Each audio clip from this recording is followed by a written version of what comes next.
बांग्लादेश में शेख हसीना पीएम पद से इस्तीफा देकर देश छोड़ चुकी हैं और वहां अंतरिम सरकार के गठन की तैयारी की जा रही है।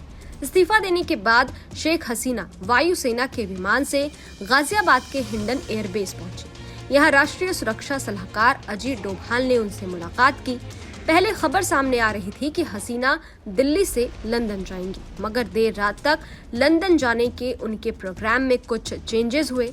हसीना कौन से देश में जाकर रहेंगे, फिलहाल ये तो साफ नहीं हो पाया है, मगर उन्हें कहीं भी राजनीतिक शरण अब और मुश्किल भरा नजर आ रहा है, क्योंकि बांग्लादेश के लोगों ने कहा है कि जो भी देश हसीना को शरण देगा, उनके दूतावास के बाहर भारी प्रदर्शन किया जाएगा।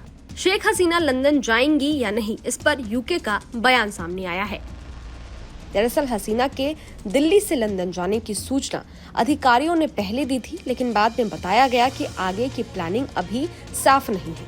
रात में आए ब्रिटिश विदेश मंत्री डेविड लेमी के बयान के बाद उनकी प्लानिंग में कुछ चेंजेस किए गए।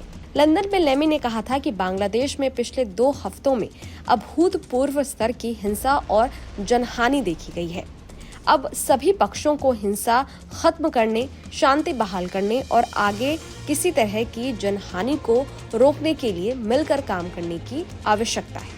लेमी ने कहा कि बांग्लादेश के लोग पिछले कुछ हफ्तों की घटनाओं की संयुक्त राष्ट्र के नेतृत्व में पूर्ण और स्वतंत्र जांच के हकदार हैं। इसके बाद माना जा रहा है कि हसीना के लंदन जाने के प्लान में कुछ चेंजेस हुआ है।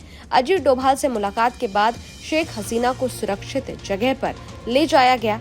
शेख हसीना के भारत में गाजियाबाद के हिंडन एयरबेस पहुंचने पर प्रधानमंत्री मोदी ने बांग्लादेश के हालात पर हाई लेवल मीटिंग की।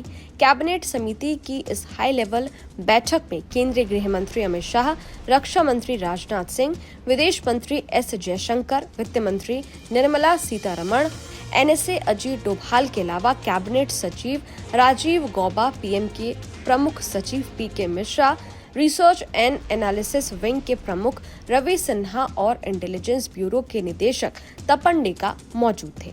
बांग्लादेश में हो रही हिंसा का भारत पर क्या असर पड़ेगा, ये भी आपको बता देते हैं। भारत के नजरिए से देखें तो पश्चिम बंगाल से बांग्लादेश का बॉर्डर लगता है। यहाँ पर समय समय पर घुसपैठ की खबरें सामने आती रहती हैं। ऐसे में अगर यहाँ कोई कट्टर या अस्थिर सरकार बनती है तो आने वाला समय भारत के लिए काफी मुश्किल भरा हो सकता है। इससे पहले बांग्लादेश के बंटवारे के समय 1 करोड़ की तादाद में बांग्लादेश से लोग पश्चिम बंगाल में आए थे, जिनको लेकर आज तक भारत में राजनीति होती है।